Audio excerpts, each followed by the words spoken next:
You want to know which 5 teams to watch in this 2023 Women's World Cup? We'll go ahead and show you right here, right now. Guys, thanks so much for joining us here on Football with Flags. Manny G with you as always.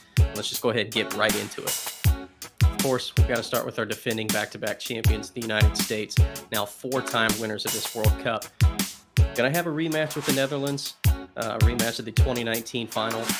And as impressive as that game was, certainly it begs the question of, does Netherlands have it in them to upset the United States here in the group stage, which would be interesting considering that the U.S. have never lost a match during any of their World Cup title campaigns.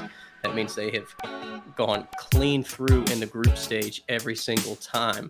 But with the fact of playing the Netherlands, who again was their opponent in the 2019 final, that leads to the question of, can the Netherlands get revenge on the U.S.? Some key pieces for me. I feel like Alex Morgan and obviously her leadership and experience is going to be pivotal. We saw how important Rose Lavelle was in that final in 2019, and she's just continued to develop and grow as a player.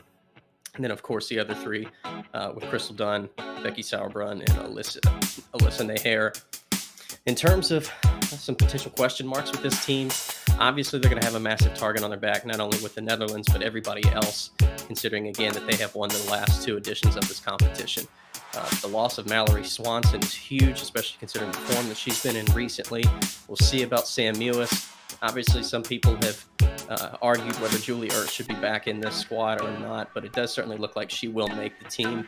And then, of course, for Kristen Press and Kelly O'Hara, some others that have faced injuries, we'll see if they wind up getting in it or not. But obviously, both of those two were very important to the 2019 team, and that's why I went ahead and added them as well.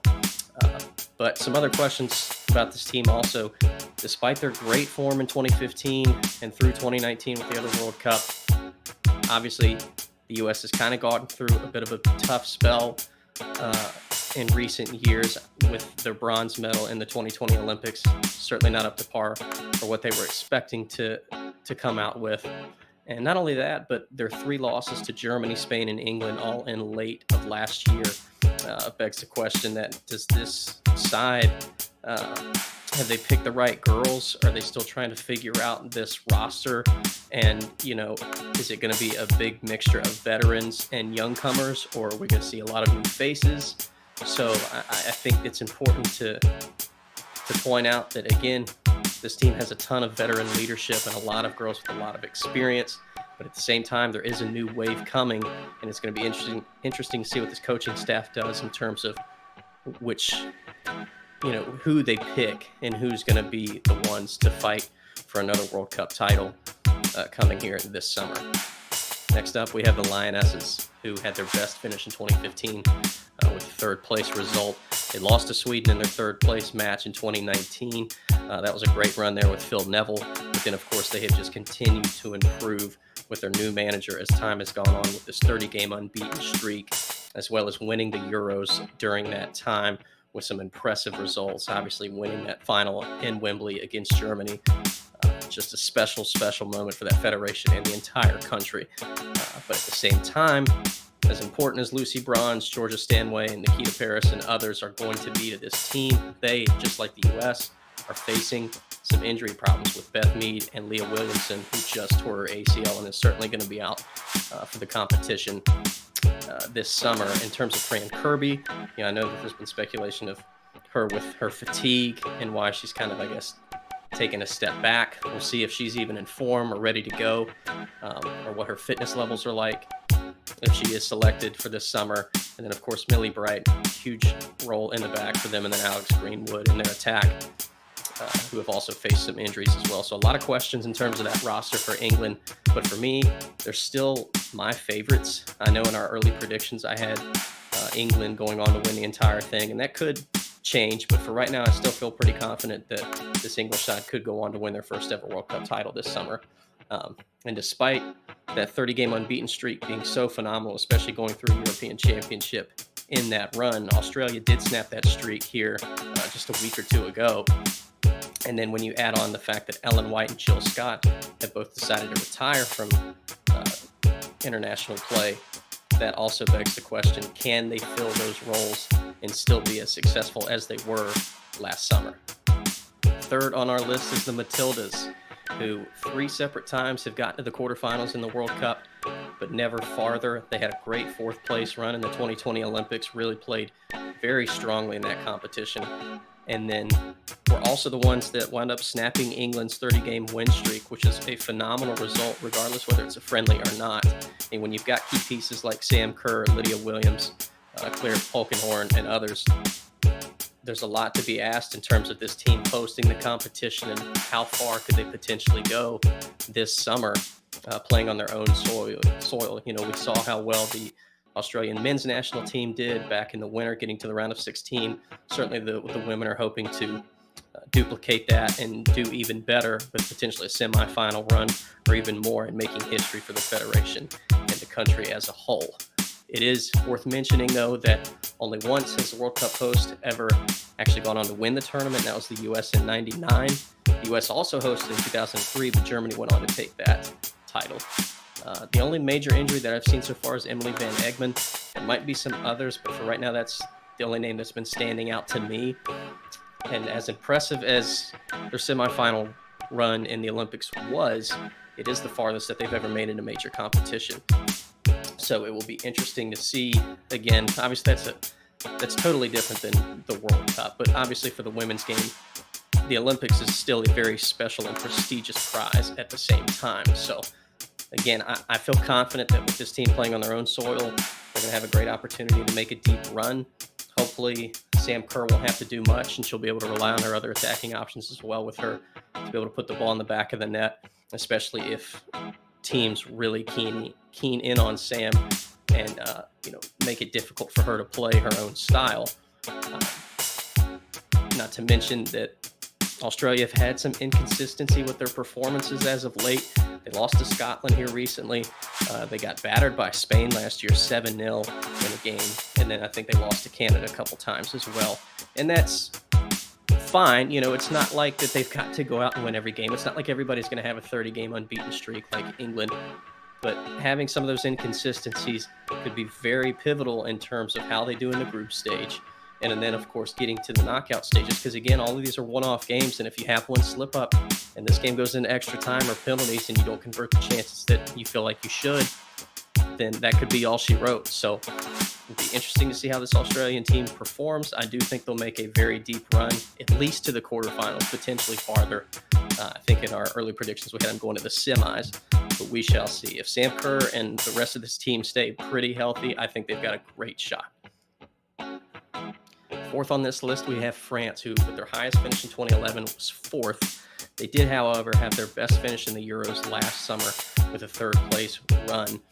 And again, despite all of the issues with professionalism, lack of respect, and the issues with their former manager, Corinne, it looks like the hiring of Hervé Renard could be very crucial to keeping Wendy Renard, Les Sommer, and Antoinette Katoto, who, while she does have an injury, hopefully will still be able to play in the tournament. Those are three key pieces, in my opinion, for this team. I think the fact that he has been hired on is huge for them.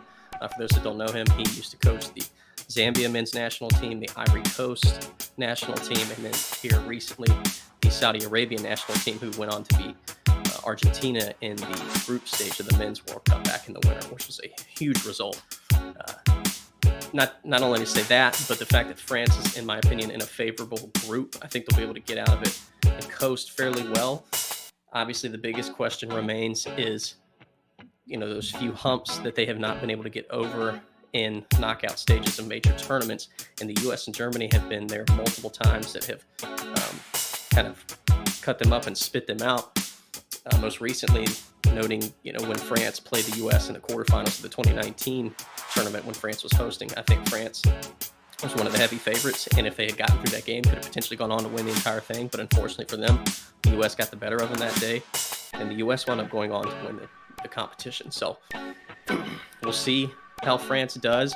Hopefully, the air has been cleared, and the new hire of Hervé Renard is going to help, put this federation kind of back in the right direction, especially if these key pieces stay on the roster. But time will tell. Hopefully they will be able to handle the spotlight if they do come up against some top competition in the knockout stages. But I think this is a pivotal moment for them, especially coming off of a great run in the Euros last summer where they were one game away from the final. If they can continue to play in that type of form, I think they've got a great shot.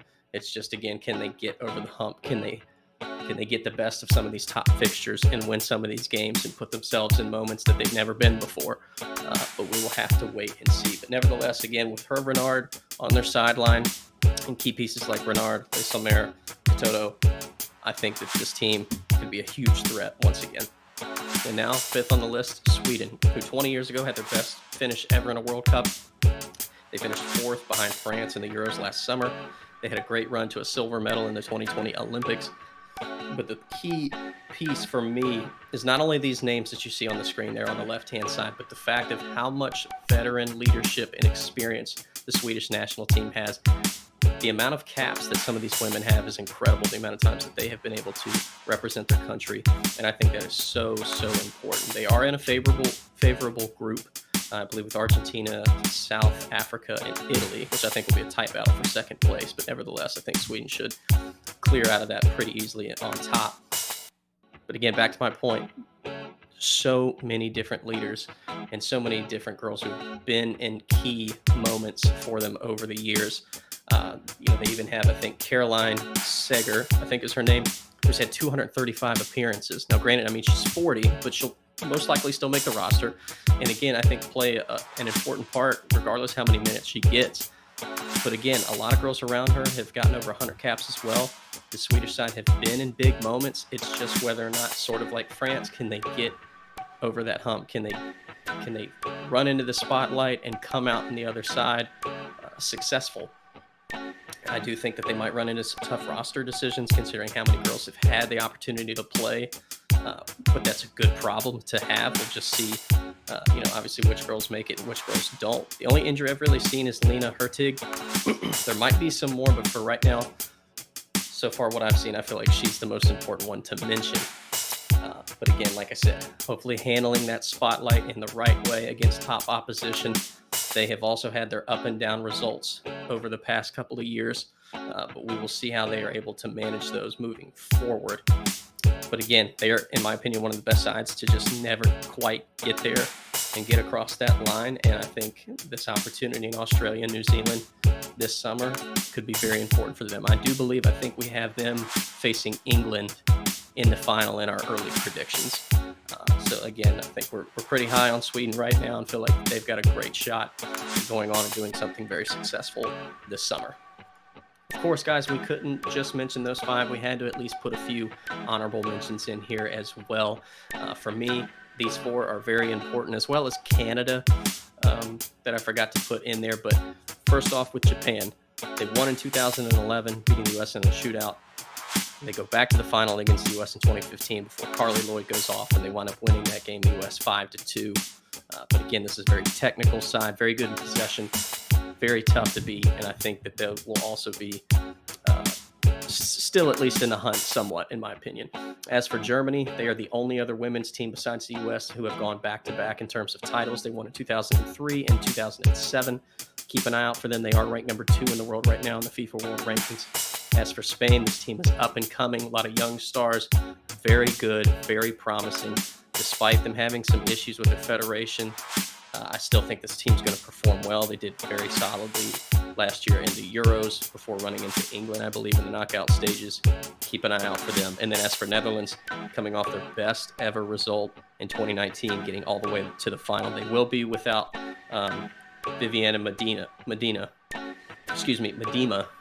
but this team will still be in the hunt, and I think they will give the U.S. a great fight in the group stage and moving forward into the knockout stage. We'll see what happens from there. But guys, as always, thanks so much for watching. If you have any comments, anything you'd like to mention about other teams that we didn't talk about in this video as well, please let me know down in the comments.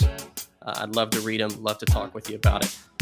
But again, as always, thank you so much for the support. Make sure you hit that like and subscribe button. Follow us on TikTok if you've got an account as well. And until next time, guys, peace out.